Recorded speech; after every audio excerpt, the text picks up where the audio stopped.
Hello po, ayan. So ito po yung i-prepare ninyo kung mag-lechon manok po kayo. So ito po yung sibuyas na prepare ko na. Ito yung bawang, ito yung sili. Yung para kung hilig ka sa manghang, lagyan mo siya ng kunting sili. Tapos itong tanglad.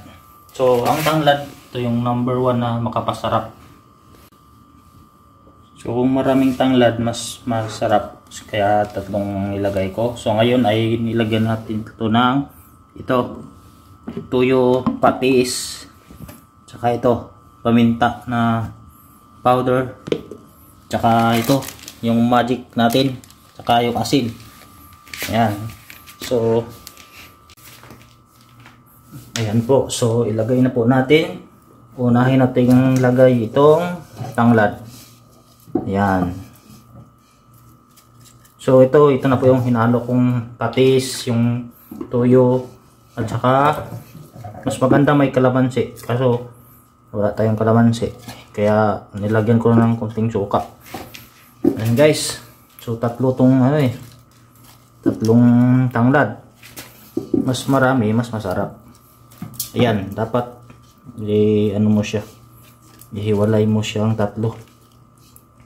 Tapos igitna natin yung sibuyas. Yan. Tapos lagyan natin ng kunting bawang. Mikos-mikos na yan dyan sa loob. Tapos kunting sili. Kalat mo lang dyan sa loob. Ayan o. Pupunuin mo yan siya. Kaya mas masarap to.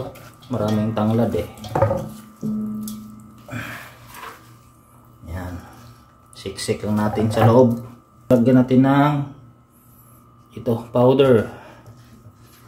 Yung pino na paminta. Sarap to. Ikalat nyo lang. Lahat lagyan nyo. Para masarap. Yan o. Crispy to. Tapos manghang, may sili. Kung ayaw nyo ng manghang, huwag nyo lagyan ng sili. Tapos lagyan nyo ng ito. Yan. Lagyan nyo siya ng sauce. Okay guys, so yan lang po kung paano natin siya i-marinate. Try natin bukas. Ayan po guys, so ngayon po ay nilagay natin siya sa oven. Ayan. So ito yung lutuan natin sa lechon. So sinit ko lang siya ng timer natin ay 1 oras. Yan.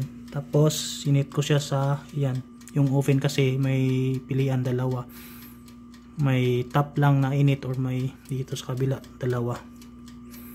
So yan. Nilagay ko siya sa 200 mahigit na degrees. Ayan guys, so yan. Yan yung mukha niya ngayon. Lagay lang. Yan o, yung init o. Sa taas lang. So yan, ikot-ikot lang siya dyan hanggang maluto. So hintay lang natin siya na matapos yung 1 oras. Ayan guys, so after 1 hour, yan. Yun. Sarap, ang bango. So after 1 hour po yan. Ganyan na siya. Pero kung gusto niyo na yung lutong-luto at saka brownish na talaga siya, pwede niyo siyang dagdagan dito ng time. Pwede niyo mag-add kayo ng 20 to 30 minutes. Pero sa akin, okay naman siya. Luto na eh. Pulang-pula na nga eh. Kaya pwede na yan. Yan. So, bango. Bango ng tanglad. Thank you guys. Thank you for watching. God bless.